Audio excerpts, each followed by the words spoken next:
Esta moça não é propriedade de ninguém, nunca foi.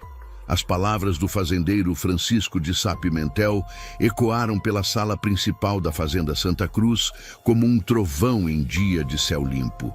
Todos os presentes ficaram em silêncio absoluto. Maria Vitória Santos, com as mãos ainda tremendo e os olhos vermelhos de tanto chorar, mal conseguia acreditar no que estava ouvindo. Apenas minutos antes, ela estava sendo acusada de roubo, arrastada como uma criminosa, humilhada na frente de todos os trabalhadores da fazenda. E agora, o homem mais poderoso daquela propriedade estava defendendo-a com uma ferocidade que ninguém esperava.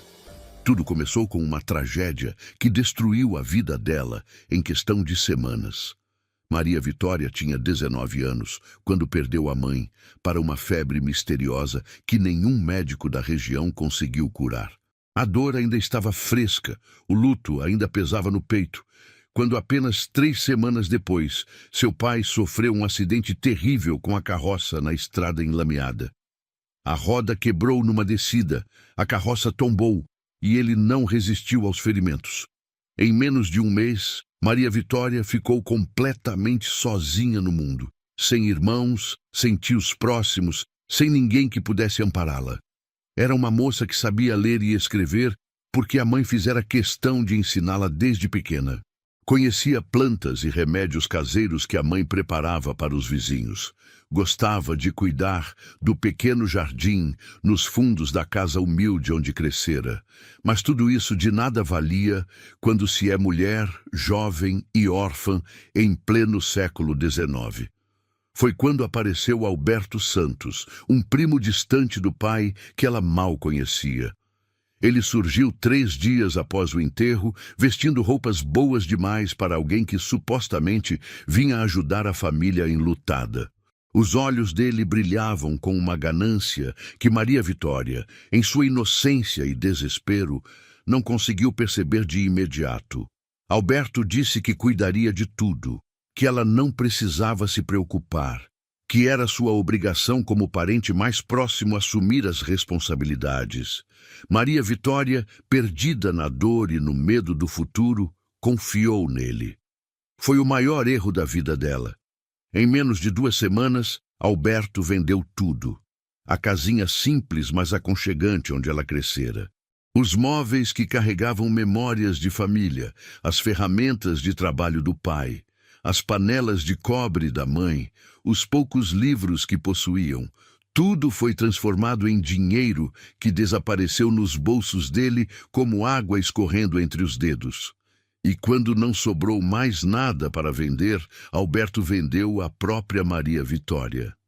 Ele apareceu numa manhã fria, acompanhado de um homem rude de olhar duro. Disse que ela tinha dívidas, que o pai devia dinheiro que ele, Alberto, teve que pagar. Que agora ela precisaria trabalhar para quitar essa dívida inventada. Maria Vitória tentou argumentar, disse que o pai nunca teve dívidas, que aquilo era mentira. Mas Alberto mostrou papéis com assinaturas falsificadas, e o homem rude agarrou o braço dela com força. Foi assim, sendo arrastada como um animal para o mercado, que Maria Vitória foi levada para a Fazenda Santa Cruz. A viagem durou 2 dias inteiros em uma carroça desconfortável que chacoalhava a cada buraco da estrada. Ela chorou as primeiras horas, depois as lágrimas secaram e só restou um vazio profundo no peito. Olhava para a paisagem que passava, as montanhas cobertas de mata, os cafezais intermináveis, e se perguntava se algum dia voltaria a sentir-se humana novamente. Quando a carroça finalmente parou em frente à sede da fazenda, Maria Vitória viu uma construção imponente. A casa era grande, pintada de branco, com janelas altas e uma varanda ampla. Mas o que chamou sua atenção foi o jardim lateral.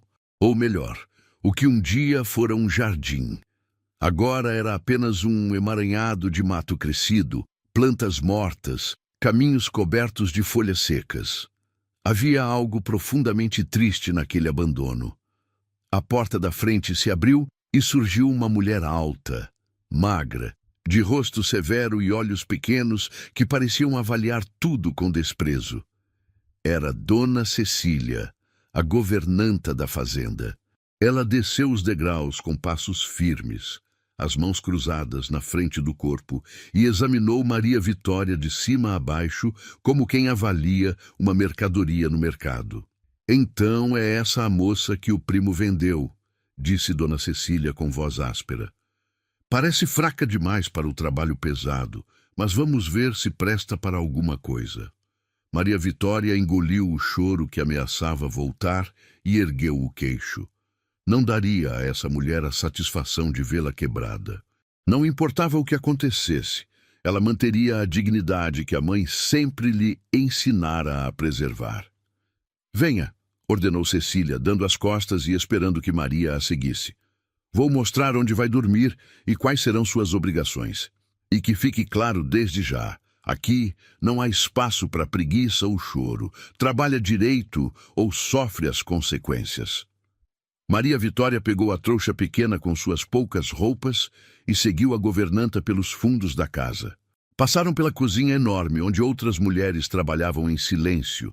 Desceram uma escadinha estreita e chegaram a um corredor apertado nos fundos. Cecília empurrou uma porta que rangeu nos gonzos enferrujados. "Esse é seu quarto", anunciou com indiferença. Era um cubículo minúsculo, mal maior que um armário. Tinha uma janelinha alta demais para olhar através dela, um catre fino com um cobertor ralo e uma bacia velha num canto. O cheiro de mofo preenchia o ar. Era menos que o mínimo, mas era tudo que ela teria. "Amanhã começa antes do sol nascer", disse Cecília. "Alguém vai bater na porta, não se atrase." E com isso, a governanta saiu, fechando a porta e deixando Maria Vitória sozinha naquele espaço claustrofóbico. Ela sentou-se no catre, sentindo a palha áspera através do tecido fino do vestido, e finalmente permitiu que as lágrimas voltassem. Chorou baixinho, com medo de que alguém ouvisse, chorou pela mãe que não estava mais ali para consolá-la, pelo pai que não podia mais protegê-la, pela vida que lhe foi roubada. Mas enquanto chorava, uma pequena chama teimosa se recusava a se apagar dentro do peito dela. Era a lembrança da voz da mãe dizendo: "Filha, nunca deixe que tirem sua dignidade. Podem tirar tudo, mas isso nunca, a menos que você permita." Maria Vitória limpou as lágrimas, deitou-se no catre desconfortável e olhou para o teto manchado pela umidade. Não sabia o que o futuro reservava, mas sabia que não seria quebrada. Não facilmente, não sem lutar com tudo que tinha dentro de si. A batida na porta veio antes mesmo do primeiro raio de sol aparecer no horizonte. Maria Vitória acordou assustada, desorientada por um momento, até lembrar onde estava.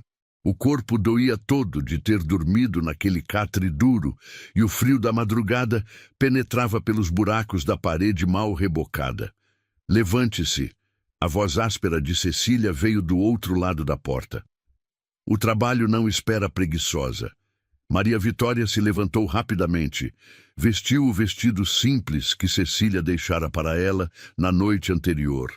Um tecido grosseiro que coçava a pele, e saiu do quartinho. A governanta já estava no corredor, segurando uma lamparina que jogava sombras sinistras nas paredes. "Primeira parada, o curral", disse Cecília, caminhando à frente sem olhar para trás. "Você vai limpar os estábulos antes do café da manhã. E não pense que vai comer antes de terminar o trabalho." O curral ficava a uma boa distância da casa principal. Quando chegaram lá, o cheiro forte de esterco bateu no rosto de Maria Vitória como uma bofetada. Cecília entregou-lhe um ancinho velho e um balde. "Limpe tudo, junte o esterco e leve para o monte lá nos fundos. Quando terminar, volte para a cozinha. Se demorar muito, fica sem comida o dia todo." E a governanta simplesmente foi embora, deixando Maria Vitória sozinha no escuro, apenas com a luz fraca da aurora começando a clarear o céu. Ela olhou para os estábulos sujos, para o ancinho na mão e sentiu a humilhação queimar no peito. Mas não havia escolha. Começou a trabalhar. Foram horas de trabalho pesado. As mãos, acostumadas apenas com bordados e cuidar de plantas, logo ficaram cheias de bolhas. As costas doíam de tanto se curvar. O cheiro nauseante grudava na roupa, no cabelo, na pele. Mas Maria Vitória não parou. Trabalhou com determinação silenciosa, recusando-se a dar a Cecília o prazer de vê-la desistir. Quando finalmente terminou e voltou para a casa, o sol já estava alto. As outras criadas já tinham tomado café e estavam em suas tarefas. Cecília olhou para ela com um sorriso cruel. Atrasada. Isso significa que perdeu o café. Vá para o tanque. Tem roupas para lavar. O tanque de pedra ficava do lado de fora da casa, exposto ao sol forte. Havia uma pilha enorme de roupas sujas esperando. Maria Vitória começou a esfregar, usando o sabão áspero que ardia nas mãos machucadas. A água gelada contrastava com o calor do sol que queimava suas costas. Ela mal conseguia sentir os dedos depois de algumas horas. Durante o almoço, as outras criadas comeram na cozinha. Mas Cecília disse que Maria Vitória só comeria quando terminasse toda a roupa. Foi só no meio da tarde, quando não aguentava mais ficar em pé, que ela finalmente terminou. Cecília jogou um pedaço de pão duro e um copo de água. Coma rápido. Ainda tem o chão da casa inteira para esfregar antes de escurecer. Se você está acompanhando essa história e quer continuar recebendo relatos emocionantes como esse, considere se inscrever no canal. É assim que conseguimos trazer mais histórias que tocam o coração e fazem refletir sobre força e superação. Escreva também nos comentários de onde você está nos assistindo. Adoramos saber até onde essas histórias chegam e quem faz parte dessa comunidade. Os dias seguintes se repetiram num ciclo brutal de trabalho e humilhação. Maria Vitória acordava antes do sol, trabalhava até as mãos sangrarem, era impedida de comer nas mesmas horas que as outras criadas, e só conseguia descansar quando já era noite e seu corpo não aguentava mais ficar de pé. Cecília parecia ter um prazer especial em inventar as tarefas mais degradantes possível. Limpar as latrinas, carregar baldes pesados de água do poço distante, esfregar panelas incrustadas com cinzas até os dedos ficarem em carne viva. Mas havia algo que Cecília não conseguia quebrar: a postura de Maria Vitória. Por mais cansada que estivesse, por mais humilhada que se sentisse, ela mantinha a cabeça erguida. Não reclamava, não chorava na frente de ninguém, não implorava por clemência. Trabalhava em silêncio, com uma dignidade que desconcertava a governanta e irritava-a profundamente. As outras criadas observavam Maria Vitória com uma mistura de pena e admiração. Algumas tentavam ajudar quando Cecília não estava olhando, oferecendo um pedaço de pão escondido, um copo extra de água, um sorriso de encorajamento. Uma delas, uma jovem chamada Teresa, começou a deixar pequenas porções de comida escondidas no quartinho de Maria Vitória. "Você não merece esse tratamento", sussurrou Teresa certa noite, quando conseguiu falar com Maria sem ser vista. "Dona Cecília está sendo cruel demais, até para os padrões dela. Mas tenha cuidado. Ela está de olho em você. Qualquer deslize e vai ser pior ainda." Maria Vitória agradeceu com um aceno de cabeça. Não tinha forças para palavras. Naquela noite, deitada no catre duro, olhando para o teto manchado, ela se perguntou quanto tempo conseguiria aguentar. Quanto tempo até que seu corpo simplesmente desistisse? Quanto tempo até que a chama da dignidade dentro dela finalmente se apagasse? Mas então lembrou-se de algo que a mãe costumava dizer: "As tempestades mais violentas passam, e depois delas, a terra fica mais fértil para plantar." Ela não sabia se acreditava mais nisso, mas se agarrou àquelas palavras como um náufrago se agarra a um pedaço de madeira no mar revolto. O que Maria Vitória não sabia era que alguém estava observando. Das janelas do segundo andar da casa principal, o fazendeiro Francisco de Sá Pimentel via tudo. Via como Cecília tratava a moça nova. Via como ela trabalhava sem reclamar. Via a postura ereta mesmo quando o corpo estava claramente exausto. E algo naquela cena o incomodava profundamente.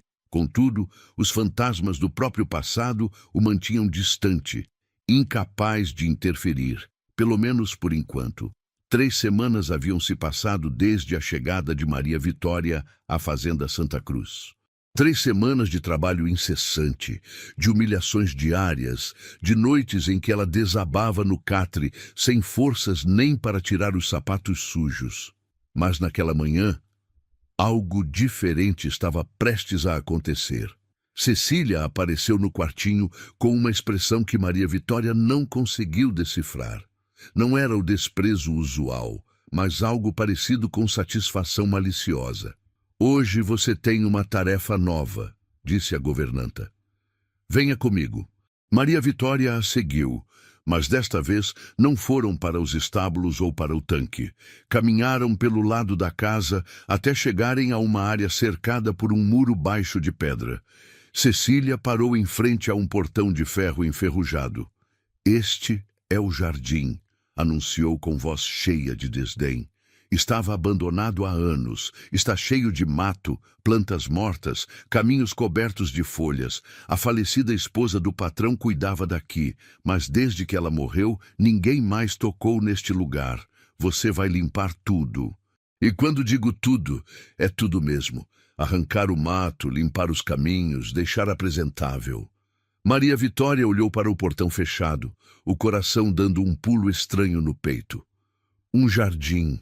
Plantas. Fazia tanto tempo que não trabalhava com a terra, não sentia aquele cheiro de verde vivo. Cecília abriu o portão e o cheiro de vegetação selvagem saiu como uma onda. O jardim estava realmente abandonado. Mato alto cobria tudo. Trepadeiras sufocavam o que restava de plantas ornamentais. Os caminhos de pedra estavam invisíveis, sob camadas de folhas mortas e terra. Havia também uma fonte de pedra no centro, rachada e seca, cheia de lixo acumulado. "Tem 1 mês para deixar isso apresentável", disse Cecília. "Trabalhe o dia todo aqui. Vou mandar alguém trazer ferramentas e água, e nem pense em ficar descansando à sombra em vez de trabalhar. Estou de olho." A governanta saiu, fechando o portão atrás de si. E pela primeira vez em semanas, Maria Vitória se viu sozinha em um lugar que não cheirava a esterco, suor ou sabão áspero. Ela caminhou lentamente até o centro do jardim, olhando ao redor. Sob todo aquele abandono, sob o mato e as plantas mortas, ela conseguia ver o que aquilo fora um dia. Via os canteiros desenhados em curvas elegantes, via espécies que reconhecia e algo dentro dela, algo que estava adormecido há semanas, começou a despertar. Começou devagar. Arrancou o mato mais alto ao redor da fonte. Limpou as folhas secas dos caminhos e, enquanto trabalhava, suas mãos começaram a reconhecer texturas familiares. Ali, sob as trepadeiras selvagens, estava um pé de hortelã, lutando para sobreviver.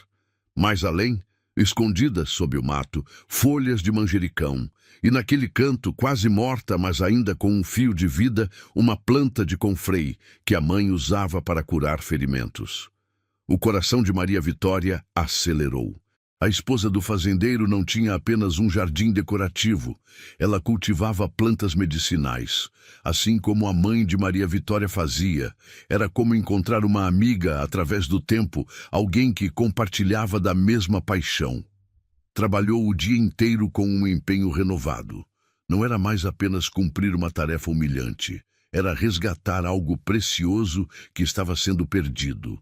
Cada planta que salvava do mato era uma pequena vitória. Cada caminho que limpava revelava um pouco mais da beleza original daquele lugar. No final da tarde, quando o sol começava a se pôr, Maria Vitória encontrou algo que fez seu coração disparar. Numa pequena construção de pedra no canto do jardim, como se fosse uma casinha de ferramentas, havia uma prateleira com potes de barro. E embaixo da prateleira, protegidos da umidade por um tecido encerado, estavam 3 cadernos com capa de couro. Ela os pegou com cuidado, limpou a poeira da capa e abriu o primeiro. Era uma letra feminina, delicada, e a primeira página dizia: Diário de cultivo, Jardim da Fazenda Santa Cruz, Isabel de Sá Pimentel. A esposa falecida do fazendeiro. Maria Vitória folheou as páginas com reverência. Havia desenhos de plantas medicinais, com anotações sobre como cultivá-las. Havia receitas de remédios para febres, dores, tosses. Havia descrições detalhadas de cada canteiro, de cada espécie plantada. E nas margens, pequenas notas pessoais. Hoje o confrei floresceu, Francisco ficou feliz. As chuvas trouxeram vida nova ao jardim. Plantei sementes de camomila perto da fonte. Maria Vitória sentou-se no chão, ali mesmo no meio do jardim selvagem, e leu página após página. Era como conhecer alguém através do tempo, alguém que também amava plantas, que entendia o poder de cura da natureza, que encontrava paz e propósito naquele trabalho com a terra. Quando escureceu e ela teve que parar, Maria Vitória guardou os cadernos de volta na casinha de ferramentas. Mas agora sabia onde encontrá-los. Pela primeira vez desde que chegara à fazenda, ela tinha algo além de trabalho e humilhação. Tinha um propósito. Tinha um lugar que, por mais estranho que parecesse, começava a sentir como seu. Nos dias seguintes, Maria Vitória trabalhava com dedicação que surpreendia até ela mesma. Acordava ansiosa para voltar ao jardim. Cada dia revelava mais da estrutura original. Descobriu que os caminhos formavam um desenho de estrela com a fonte no centro. Encontrou roseiras antigas que, com um pouco de poda e cuidado, começaram a mostrar brotos novos. Salvou dezenas de plantas medicinais que estavam quase mortas. E sempre que podia, consultava os cadernos de Isabel, aprendendo sobre cada planta, sobre como ela cuidava delas, sobre as propriedades medicinais de cada uma. Sentia-se menos sozinha, como se Isabel estivesse ali, guiando-a através das páginas escritas anos atrás. Foi numa tarde, enquanto cantarolava baixinho uma canção que a mãe costumava cantar ao cuidar das plantas, que ela sentiu um olhar sobre si.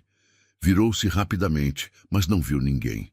O portão do jardim estava entreaberto, balançando levemente como se alguém tivesse acabado de sair. Maria Vitória levantou-se, caminhou até lá, olhou para fora. Nada. Mas tinha certeza de que alguém estivera ali, alguém a observara, alguém a ouvira cantar. Não tinha como saber que aquele alguém era o próprio fazendeiro, que via o jardim da janela de seu escritório e ficara paralisado ao ver aquele lugar voltando à vida. Não tinha como saber que algo dentro do coração fechado dele acabara de despertar. Francisco de Sá Pimentel não era homem de sentimentalismos. A vida o ensinara a ser prático, controlado, distante. Perdera a esposa Isabel havia 7 anos, num parto que não deu certo, levando mãe e criança numa única tragédia cruel. Depois disso, fechara o coração como se tranca um baú cheio de memórias dolorosas. Mandara fechar o jardim que Isabel tanto amava, incapaz de olhar para aquele lugar sem sentir a dor esmagadora da perda. Sofria de insônia desde que voltara de uma expedição militar anos atrás, antes mesmo de Isabel morrer. Pesadelos o visitavam toda noite, imagens de coisas que preferia esquecer, mas que a mente insistia em mostrar repetidas vezes. Por isso, passava longas horas em seu escritório, de onde tinha uma visão direta do jardim abandonado. Durante anos, evitara olhar naquela direção, mas desde que Cecília colocara a moça nova para trabalhar lá, Francisco se pegava olhando pela janela com frequência crescente. Via como ela trabalhava. Não com a pressa descuidada de quem só quer terminar uma tarefa, mas com a atenção amorosa de quem realmente se importa. Via como ela tocava cada planta com cuidado, como se pedia desculpas a elas pelo abandono. Via como cantarolava enquanto trabalhava, e aquilo o perturbava de uma forma que não entendia completamente. O jardim estava mudando. Dia após dia, a transformação era visível. Os caminhos de pedra apareciam limpos. As roseiras que ele achava mortas mostravam brotos verdes. O mato dava lugar a canteiros organizados. Era como se o próprio lugar estivesse voltando a respirar. Foi numa tarde que Francisco finalmente decidiu descer. Caminhou devagar até o portão do jardim, o coração batendo de forma estranha. Fazia 7 anos que não entrava ali. Empurrou o portão, que rangeu nos gonzos enferrujados, e entrou. Maria Vitória estava ajoelhada num canteiro, as mãos enterradas na terra, cuidando de uma planta que Francisco reconheceu como camomila. Ela estava tão concentrada que não o ouviu chegar. Cantarolava baixinho, uma melodia simples e bonita que ecoava suavemente pelo jardim. Francisco ficou ali, observando, até que ela finalmente sentiu a presença dele e se virou, assustada. Levantou-se rapidamente, limpando as mãos sujas na saia do vestido. "Desculpe, senhor, eu estava apenas cuidando das plantas", gaguejou ela, claramente apavorada de estar em problemas. Francisco olhou ao redor. O jardim estava irreconhecível. Limpou, organizado, com as plantas cuidadas com atenção que ele não via há anos. Sentiu algo apertar no peito, uma mistura de dor e gratidão. "Você fez um bom trabalho", disse ele, com voz que pretendia ser neutra, mas saiu mais suave do que esperava. "Obrigada, senhor." Ela baixou os olhos, como esperava-se que criadas fizessem. "Você conhece essas plantas?", observou Francisco. "Não está apenas limpando, está cuidando delas." Maria Vitória hesitou. Não sabia se era uma armadilha, se ele estava testando-a, se estava prestes a ser punida por ter tocado nas plantas. Mas algo na voz dele, uma gentileza escondida sob a formalidade, fez com que respondesse com honestidade. "Minha mãe me ensinou, senhor. Ela conhecia plantas medicinais, preparava remédios para os vizinhos, e eu..." Ela olhou ao redor. "Encontrei os cadernos da sua esposa. Eles me ensinaram muito sobre o que ela cultivava aqui." Francisco ficou muito quieto. "Isabel, ela deixou cadernos?" "Sim, senhor, na casinha de ferramentas. São diários de cultivo com desenhos e receitas. Ela conhecia muito sobre plantas medicinais." Francisco caminhou até um dos canteiros onde flores pequenas e brancas começavam a brotar. Eram jasmins, as flores favoritas de Isabel. Ajoelhou-se e tocou uma das flores com dedos surpreendentemente gentis. "Ela passava horas aqui", disse ele de repente, a voz carregada de emoção contida. Dizia que este jardim era seu refúgio. Que aqui ela se sentia em paz. "Depois que ela morreu, eu não consegui mais olhar para este lugar. Mandei fechar porque a dor era grande demais." Maria Vitória não soube o que dizer.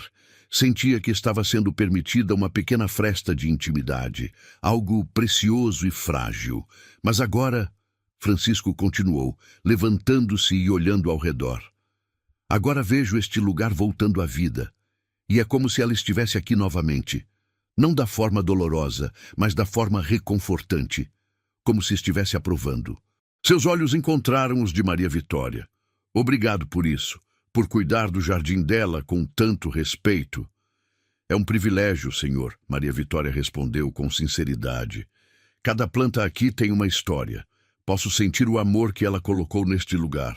Se você está se emocionando com essa história até aqui, considere apoiar o canal clicando em Valeu Demais. O botão Valeu Demais é uma forma de contribuir financeiramente para que possamos continuar trazendo histórias que tocam a alma e fazem você acreditar em segundas chances. A partir daquele dia, Francisco começou a visitar o jardim com frequência. sempre com uma desculpa: verificar se Maria Vitória precisava de ferramentas melhores, conferir o progresso do trabalho, ver se a fonte precisava de reparos. Mas Maria Vitória percebia que as visitas eram sobre algo mais. Eles começaram a conversar. Pequenas conversas no início sobre as plantas, sobre os cadernos de Isabel, sobre remédios e cultivo. Depois as conversas foram ficando mais longas, mais pessoais. Ele contou sobre a esposa, sobre como a perda dele ainda doía depois de todos aqueles anos. Sobre os pesadelos que não o deixavam dormir, sobre sentir-se vivo, mas não vivendo realmente. E Maria Vitória, com uma sabedoria que surpreendia para alguém tão jovem, ouvia sem julgar, sem oferecer soluções vazias, apenas com uma compreensão real nos olhos. Ela, por sua vez, contou sobre os pais, sobre a traição de Alberto, sobre sentir-se invisível desde que chegara ali. E Francisco ouvia, com uma atenção que ela não recebia de ninguém há meses. Ouvia como se cada palavra importasse. Como se ela importasse. Cecília percebeu as visitas e não gostou nada. Começou a inventar tarefas extras para Maria Vitória, tentando mantê-la longe do jardim. Mas Francisco, com sua autoridade de dono da fazenda, sempre encontrava razões para que ela voltasse àquele lugar. E aos poucos, sem que nenhum dos dois percebesse completamente, algo estava crescendo entre eles. Uma conexão que ia além de patrão e empregada. Era um reconhecimento mútuo de almas feridas que encontravam, uma na outra, algo parecido com cura. As semanas se passaram e o jardim se tornou um refúgio para ambos. Francisco visitava quase todos os dias e as conversas foram ficando mais profundas, mais íntimas. Ele descobriu que Maria Vitória tinha uma inteligência afiada, uma percepção sobre as pessoas e o mundo que ia muito além de sua idade ou condição social. Ela descobriu que, sob a fachada severa do fazendeiro, havia um homem sensível, machucado, mas capaz de gentileza. Cecília observava tudo isso com uma raiva crescente. Ela que comandava a casa com punho de ferro há anos, que decidia quem fazia o quê, que mantinha todos sob seu controle rígido, via seu poder sendo ameaçado por aquela moça insignificante. E pior, via o patrão, que mal falava com ninguém há anos, conversando e até sorrindo na presença da criada nova. Foi numa noite que Cecília recebeu uma visita inesperada. Alberto Santos apareceu na fazenda, sujo e claramente desesperado. Ele devia dinheiro a pessoas perigosas e viera cobrar mais da própria prima, que já vendera uma vez. "A moça ainda está aqui?" Ele perguntou a Cecília nos fundos da casa, longe de olhares curiosos. "Está sim", respondeu a governanta com desdém. "E causando problemas. Que tipo de problemas?"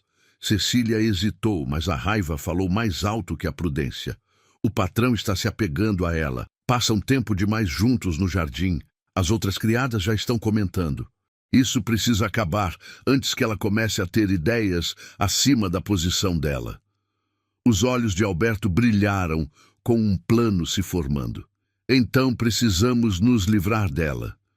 Você tem algo valioso da falecida esposa do fazendeiro?" Cecília franziu o senho. "Tenho. Um anel de ouro que ela usava sempre. Ficou guardado com as outras joias dela." "Por quê?" "Porque, minha cara governanta", explicou Alberto com um sorriso cruel, "se esse anel aparecesse escondido no quartinho da Maria Vitória, o fazendeiro não teria escolha senão expulsá-la como ladra. Problema resolvido. Cecília deveria ter recusado. Deveria ter mandado Alberto embora. Mas a raiva, o ciúme do poder que sentia escorrer por entre os dedos, a amargura de ver o patrão finalmente saindo do luto, mas não por causa dela, tudo isso conspirou para que ela concordasse. Concordou em armar uma farsa. Concordou em destruir uma moça inocente. Concordou em cometer uma injustiça terrível. 2 dias depois, Cecília executou o plano. Esperou até Maria Vitória estar trabalhando no jardim, entrou no quartinho dela e escondeu o anel de ouro no meio das poucas roupas que ela tinha na pequena trouxa. Depois, foi até o escritório de Francisco com uma expressão de preocupação falsa. «Senhor, preciso falar com o senhor sobre algo muito sério», disse ela com voz trêmula. «É sobre um roubo». Francisco levantou os olhos dos papéis que revisava. «Roubo? Que roubo? O anel de ouro da senhora Isabel, aquele que ela usava sempre com a pedra vermelha, estava guardado no meu quarto com as outras joias dela e desapareceu. Quando? Não sei ao certo, senhor. Só percebi hoje quando fui verificar as coisas». E Cecília fez uma pausa dramática. «Tenho receio de quem pode ter sido. Fale». «A moça nova, senhor. A Maria Vitória. Ela tem passado muito tempo na casa ultimamente. Tem acesso a lugares onde outras criadas não entram. E o senhor tem sido muito bondoso com ela. Talvez ela tenha aproveitado dessa bondade». Francisco ficou muito quieto. Quieto demais. A expressão dele não revelava nada, mas algo frio e perigoso brilhou em seus olhos. «Você está acusando-a sem provas?» «Não, senhor». Cecília fingiu relutância. «Na verdade, se o senhor permitir, gostaria de verificar as coisas dela, apenas para ter certeza de que estou errada. Prefiro estar errada e parecer tola do que ignorar algo assim». Francisco estudou a governanta por um longo momento. Algo não soava certo. Cecília nunca fora de pedir permissão para nada, mas ele assentiu. «Faça o que precisa fazer». 1 hora depois, toda a casa estava reunida no salão principal. As criadas, os trabalhadores que estavam por perto, todos convocados por Cecília, que anunciara dramaticamente ter encontrado o anel roubado. Maria Vitória foi chamada do jardim sem entender o que estava acontecendo, o coração disparado de medo, as mãos ainda sujas de terra. E foi assim que chegamos ao momento onde começamos essa história. Com Cecília abrindo triunfantemente a trouxa de Maria Vitória na frente de todos e retirando o anel de ouro que ela mesma colocara ali. Com as acusações voando, as lágrimas de Maria Vitória, o desespero, a humilhação pública. Com ela sendo chamada de ladra, de ingrata, de aproveitadora. «Eu não roubei nada», Maria Vitória repetia entre soluços. «Eu juro, eu nunca peguei esse anel. Alguém colocou ali. Por favor, senhor Francisco, acredite em mim. Eu nunca faria isso». «É o que todos os ladrões dizem», Cecília declarou com satisfação mal disfarçada. «Senhor Francisco, espero que tome as providências necessárias. Essa moça traiu sua confiança da pior forma possível». Francisco estava parado perto da janela, de costas para todos, olhando para o jardim que ela cuidara com tanto amor. Ninguém conseguia ver sua expressão. O silêncio se estendeu por segundos que pareceram horas. Maria Vitória sentia que o mundo estava desabando. Depois de tudo que passara, depois de finalmente encontrar um lugar onde se sentira, ainda que brevemente, como ser humano novamente, agora seria expulsa como criminosa. O que você faria se estivesse no lugar de Maria Vitória nesse momento? Conseguiria manter a dignidade depois de tanta injustiça? Deixe sua opinião nos comentários. Mas então Francisco se virou, e a expressão no rosto dele fez Cecília dar um passo atrás. Havia fúria ali, fúria fria e controlada, que era muito mais perigosa que qualquer explosão de raiva. «Algo nessa situação não está certo», ele disse com voz perigosamente calma, «e eu vou descobrir exatamente o que é». Francisco caminhou lentamente até o centro do salão. Todos os presentes seguravam a respiração, esperando ver o que ele faria. Cecília segurava o anel triunfantemente, certa de sua vitória. Maria Vitória estava no chão, de joelhos, lágrimas escorrendo pelo rosto, mas ainda assim mantendo aquela dignidade teimosa que a caracterizava. «Dona Cecília», Francisco falou calmamente. «Quando exatamente a senhora descobriu que o anel estava desaparecido?» «Hoje de manhã, senhor, quando fui verificar as joias. E quando foi a última vez que viu o anel antes disso? Cecília hesitou uma fração de segundo. Faz algumas semanas, senhor. Não costumo abrir aquela caixa com frequência. Entendo. Francisco assentiu pensativamente. E me diga onde exatamente a senhora guarda as joias da minha falecida esposa. No meu quarto, senhor. Num baú trancado. Só eu tenho a chave. Só a senhora. Francisco repetiu. E mesmo assim, um anel desapareceu desse baú trancado. Como isso seria possível? A moça deve ter conseguido uma cópia da chave. Cecília respondeu rapidamente. Ou talvez eu tenha esquecido trancado alguma vez. Conveniente, Francisco murmurou. E diga-me, por que decidiu procurar nas coisas da Maria Vitória especificamente? Há outras criadas na casa. Por que suspeitou logo dela? Cecília começou a suar. Por quê? Porque ela é nova aqui, senhor, e tem tido acesso a partes da fazenda onde outras não entram. Por ordem minha, Francisco lembrou, eu a coloquei para trabalhar no jardim, com minha permissão explícita. A senhora está sugerindo que dei a ela oportunidade de roubar?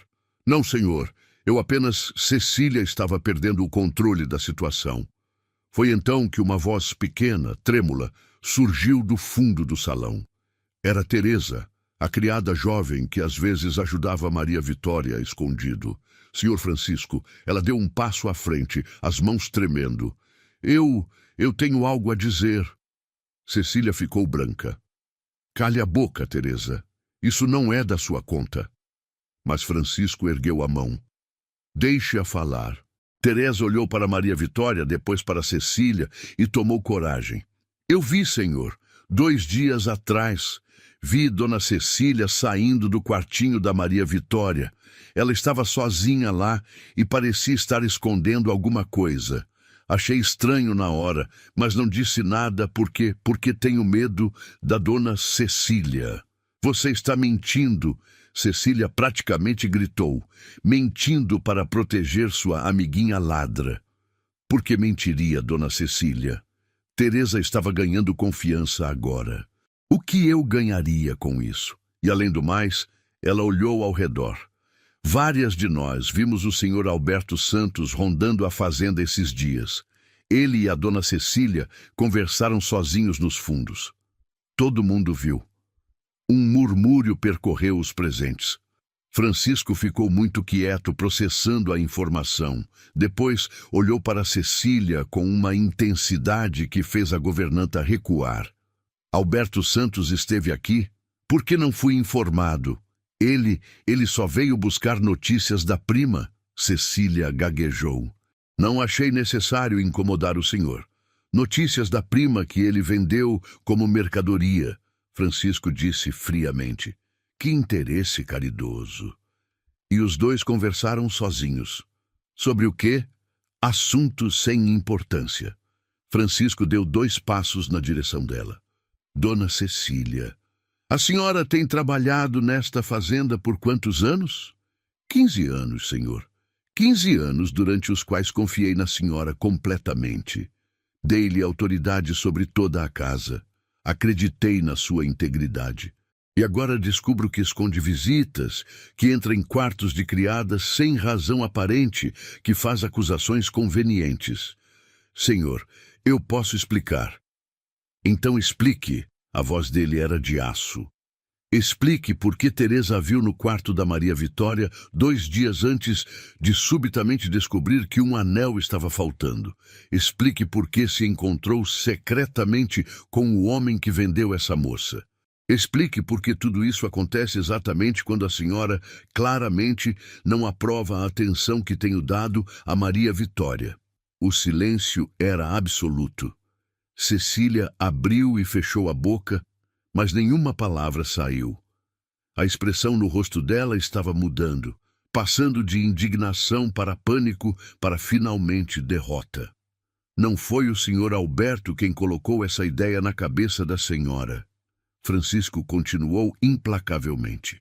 Foi a senhora quem armou isso porque não suporta ver uma criada recebendo tratamento respeitoso, porque vê seu poder sendo ameaçado, porque está mais preocupada em manter controle do que em fazer o que é certo.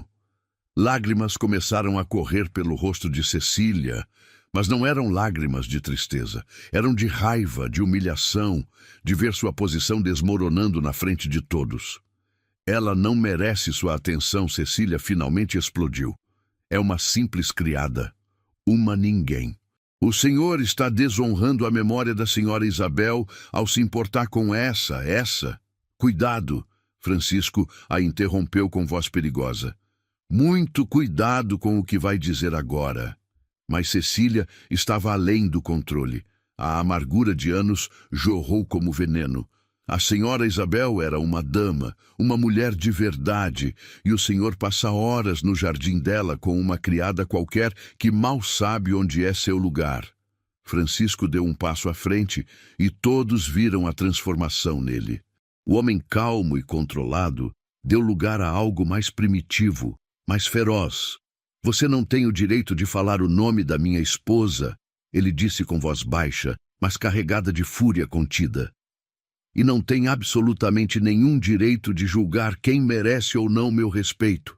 Maria Vitória cuidou do jardim de Isabel com mais amor e dedicação do que a senhora demonstrou por qualquer coisa nos últimos anos. A senhora está dispensada.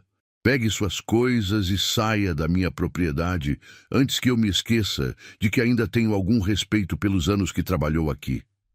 Cecília cambaleou como se tivesse levado um soco. Mas, senhor, agora, Francisco disse, apontando para a porta. A governanta saiu correndo, soluçando, sua autoridade destruída, seu poder evaporado. Os outros criados observavam em silêncio chocado. Então Francisco se virou para Maria Vitória, que ainda estava no chão, não conseguindo processar o que acabara de acontecer. Ele estendeu a mão para ela. Levante-se, por favor. Maria Vitória olhou para a mão estendida, depois para o rosto dele, e viu algo ali que fez seu coração disparar. Não era pena, era respeito, era reconhecimento. Pegou a mão dele e se levantou, as pernas tremendo. E agora, Francisco disse alto o suficiente para todos ouvirem. Vamos deixar algo muito claro. Esta moça não é propriedade de ninguém. Nunca foi. Nos dias que se seguiram à expulsão de Cecília, a Fazenda Santa Cruz passou por mudanças profundas. Francisco nomeou Teresa como nova governanta, uma escolha que surpreendeu a todos, mas que se mostrou acertada. Quanto a Alberto Santos, Francisco mandou capatazes buscá-lo na cidade e, quando o trouxeram, confrontou-o na frente dos trabalhadores. Você vendeu sua própria prima como se vende um animal, Francisco disse com voz gelada, enquanto contava moedas de ouro na mesa. Aqui está o dobro do que você recebeu. Não é para comprar Maria Vitória de volta, porque ela nunca foi mercadoria. É para que fique absolutamente registrado que ela está livre, livre de você, das suas mentiras, das suas dívidas inventadas.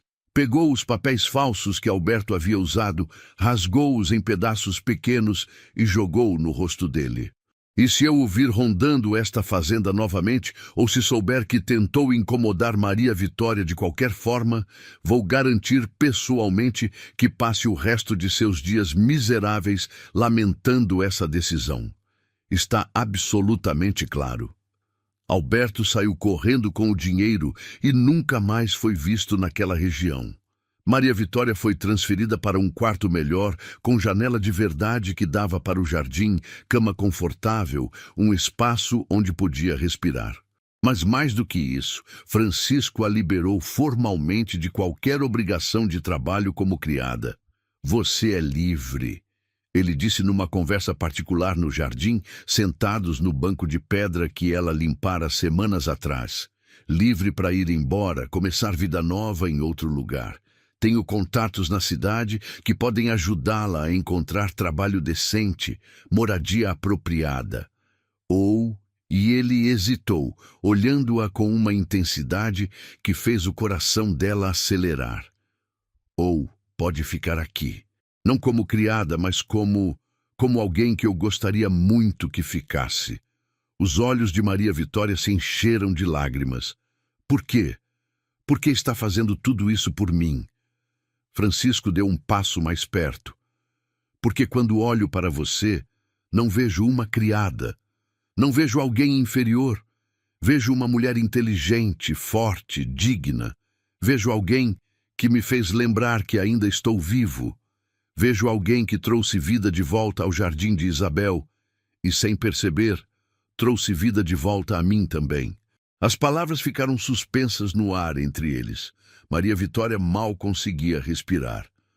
Mas sou apenas, ela começou. Não, Francisco a interrompeu gentilmente. Você nunca foi apenas nada. E se ficar, precisa entender que não será como empregada. Será como... Ele buscou as palavras certas. Como alguém cortejada, com todo o respeito e propriedade que isso implica. Porque eu gostaria, se você permitir, de cortejar você adequadamente. Maria Vitória sentiu o mundo girar. Um fazendeiro respeitado querendo cortejá-la. A ela, que chegara ali como mercadoria, que fora humilhada e desprezada. Parecia impossível, parecia um sonho. E se a sociedade não aprovar? Ela perguntou em voz baixa. As pessoas vão falar, vão dizer que sou aproveitadora, que você perdeu o juízo, que falem, Francisco disse simplesmente. Vivi anos demais me importando com o que pensam, com medo de sentir porque dói perder. Mas você me mostrou que a dor da solidão é pior que o risco de amar novamente. Então que digam o que quiserem. Se você aceitar, enfrentaremos juntos. Maria Vitória olhou para aquele homem que a vira quando ela era invisível, que a defendera quando ela não tinha voz, que a respeitara quando o mundo a tratava como lixo, e soube que a resposta só poderia ser uma. Eu fico. Ela sussurrou. E aceito ser cortejada por você. O sorriso que iluminou o rosto de Francisco foi a coisa mais bonita que Maria Vitória já vira. Nas semanas seguintes, Francisco cortejou Maria Vitória com uma dedicação que espantou a todos. Caminhadas pelo jardim ao entardecer, conversas longas sob a sombra das árvores. Pequenos presentes, livros sobre plantas medicinais, sementes raras que ele mandava buscar na cidade. E sempre, sempre, o respeito absoluto pela reputação e dignidade dela. Mas como Maria Vitória previra, as línguas começaram a balançar. Fazendeiros vizinhos comentavam com escândalo. Mulheres da sociedade local viravam a cara quando encontravam com eles. Alguns conhecidos de Francisco pararam de visitá-lo, chocados com sua escolha. Houve até uma tentativa de intervenção. Um grupo de fazendeiros veio numa tarde dizendo que era para o próprio bem de Francisco, que ele estava cometendo um erro, que estava rebaixando seu status, manchando seu nome, desonrando a memória da falecida esposa. Francisco os ouviu em silêncio. Maria Vitória ao seu lado no jardim. Quando eles terminaram, ele falou com voz calma, mas inflexível. A memória da minha esposa não é desonrada por eu escolher amar novamente. Isabel queria que eu fosse feliz. Ela me fez prometer, antes de morrer, que eu não viveria o resto da vida preso ao luto. E quanto ao meu status, bem, se ele depende de menosprezar alguém por nascer em berço mais humilde, então é um status que não me interessa manter. Maria Vitória tem mais dignidade no dedo mínimo do que muitos da nossa classe têm no corpo inteiro. E vou me casar com ela, com a aprovação de vocês ou sem. Os fazendeiros saíram indignados. Mas Francisco não se abalou. 2 semanas depois, na capelinha da fazenda, com apenas os trabalhadores da propriedade como testemunhas, Francisco de Sá Pimentel se casou com Maria Vitória Santos. Foi uma cerimônia simples. Ela usava um vestido branco modesto que Teresa e as outras mulheres da fazenda ajudaram a costurar, com flores do jardim entrelaçadas nos cabelos. Ele usava seu melhor terno. O padre, que conhecia Francisco há anos e via a felicidade real em seus olhos, conduziu a cerimônia com uma alegria que contagiou a todos. Quando chegou a hora dos votos, Francisco segurou as mãos de Maria Vitória e falou com voz clara para que todos ouvissem. Você chegou aqui como prisioneira das circunstâncias, mas olhei para você e vi liberdade, vi força, vi tudo o que havia perdido a esperança de encontrar novamente. Prometo honrar você todos os dias da minha vida. Prometo que nunca mais se sentirá invisível, porque será a pessoa mais importante do meu mundo. Maria Vitória, com lágrimas escorrendo livremente, respondeu: Você me viu quando eu era nada para o mundo. Me deu dignidade quando haviam me tirado tudo. E me mostrou que o amor verdadeiro não conhece barreiras criadas pelos homens. Prometo estar ao seu lado em todas as tempestades. Prometo que juntos cultivaremos algo lindo sobre as ruínas do que fomos. E assim, contra todas as expectativas, contra todos os julgamentos, Maria Vitória e Francisco se tornaram marido e mulher.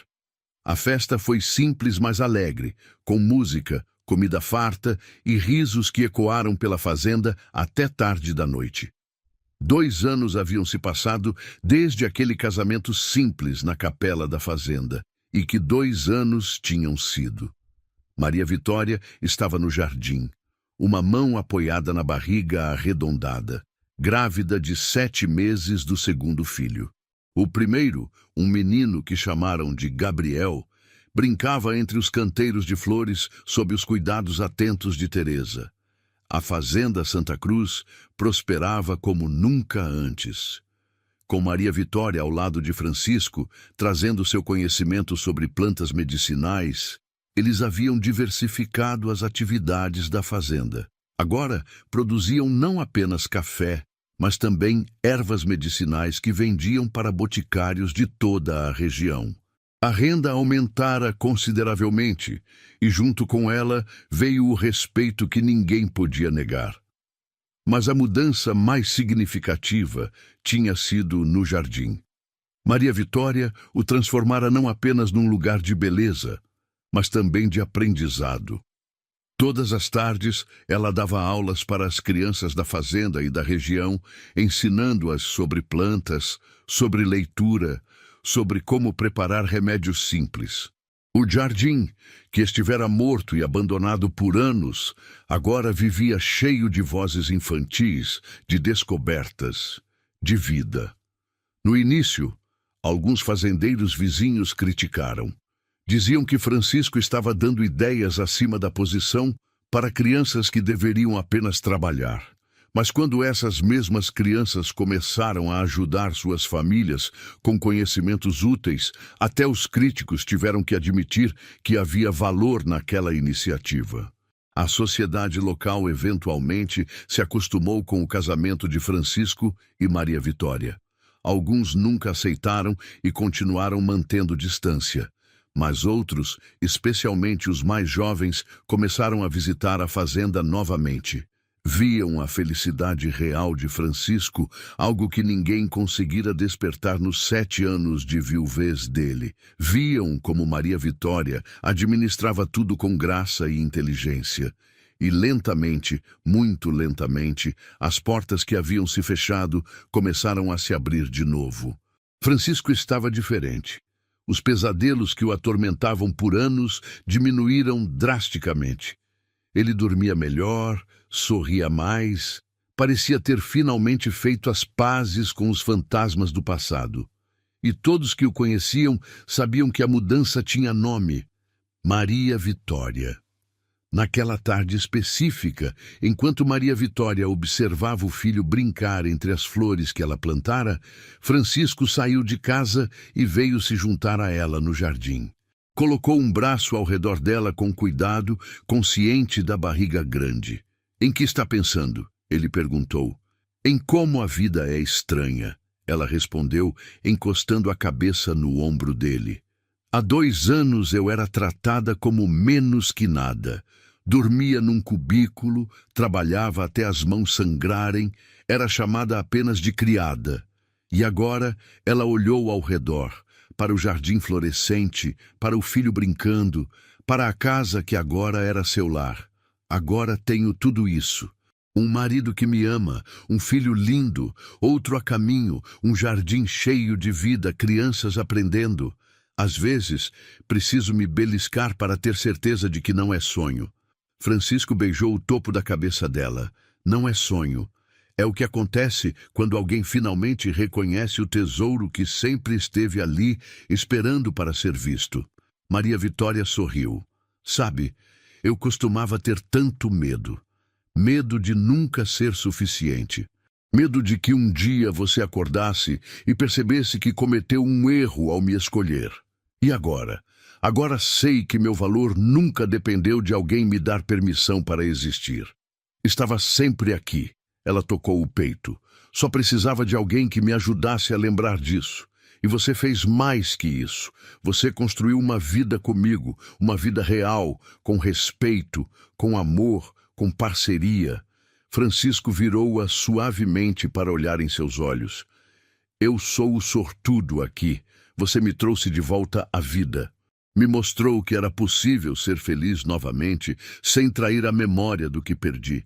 Me ensinou que o coração tem capacidade infinita de recomeçar. Eles ficaram ali, abraçados, observando Gabriel correr atrás de borboletas entre as flores. O jardim zumbia com vida ao redor deles. Abelhas visitavam as flores medicinais, pássaros cantavam nas árvores. As plantas que Maria Vitória salvara do abandono cresciam fortes e saudáveis. Tudo funcionava com uma harmonia que só existe quando as coisas são cultivadas com amor e cuidado. Do portão da fazenda, um visitante chegava. Era um homem de meia idade, bem vestido, que desceu de uma carruagem elegante. Teresa foi recebê-lo e logo veio até o jardim com notícias. Senhor Francisco, Dona Maria Vitória, é um representante da Universidade da capital. Diz que ouviu falar do trabalho de vocês com plantas medicinais e quer discutir uma possível parceria. Maria Vitória e Francisco trocaram olhares surpresos e sorridentes. Mais uma porta se abrindo. Mais um reconhecimento de que o que construíram juntos tinha valor além das fronteiras da fazenda. Mande-o entrar, Francisco disse. Vamos recebê-lo aqui no jardim mesmo. É aqui que tudo começou. Enquanto esperavam o visitante, Maria Vitória parou por um momento e olhou ao redor. Olhou para o jardim que fora seu castigo, mas se tornara seu refúgio. Para o marido que a amava. Para o filho que corria feliz. Para a barriga onde crescia outra vida. Para as plantas que salvara e que agora floresciam. Para tudo que haviam construído sobre as cinzas de tragédias e injustiças passadas. E soube, com uma certeza profunda, que tinha encontrado algo que nenhuma circunstância poderia tirar. Não era a fazenda, não era a posição social, não eram os bens materiais, era o conhecimento de seu próprio valor. Era a certeza de que dignidade não é dada por outros, é algo que carregamos dentro de nós. Era a compreensão de que o amor verdadeiro vê além das aparências, das classes, das convenções e reconhece a essência preciosa que existe em cada ser humano. Maria Vitória chegara àquele lugar como mercadoria, fora vendida, humilhada, desprezada. Mas através de tudo isso, mantivera acesa a chama da dignidade. E quando Francisco olhara para ela, não vira uma simples empregada. Vira o maior tesouro da vida dele. Vira a mulher que o traria de volta à vida. Vira a parceira com quem cultivaria um futuro que honrava o passado, sem ficar preso nele. E assim, 2 anos depois daquele casamento que escandalizara a sociedade, a Fazenda Santa Cruz se tornara um exemplo. Não apenas de prosperidade material, mas de algo muito mais valioso. De que é possível construir uma vida baseada em respeito mútuo, em reconhecimento do valor de cada pessoa, em amor que transcende barreiras artificiais criadas pelos homens. A história de Maria Vitória e Francisco prova que, às vezes, o maior tesouro não é aquele que brilha ou que todos reconhecem imediatamente. Às vezes, é aquele que permanece escondido sob as circunstâncias mais difíceis, esperando apenas por olhos capazes de enxergar além da superfície.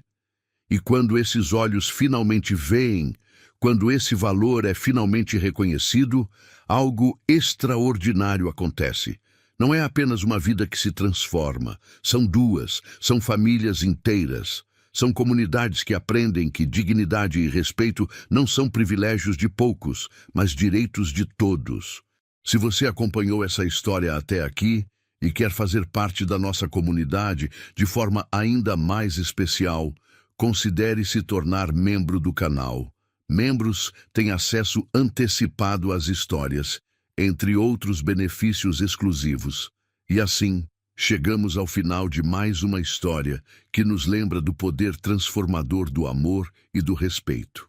Se você ainda não se inscreveu no canal, esse é o momento perfeito para fazer parte dessa família que cresce a cada dia. Deixe também aqui nos comentários o que mais te marcou nessa história. Foi a coragem de Maria Vitória em manter sua dignidade? A capacidade de Francisco de enxergar além das aparências? Ou talvez a lição de que nosso valor não depende do reconhecimento dos outros? Queremos saber sua opinião e como essa história te impactou. Muito obrigado por estar aqui e por fazer parte dessa comunidade especial. Você é muito importante para esta comunidade. Nos encontramos na próxima história. Até lá!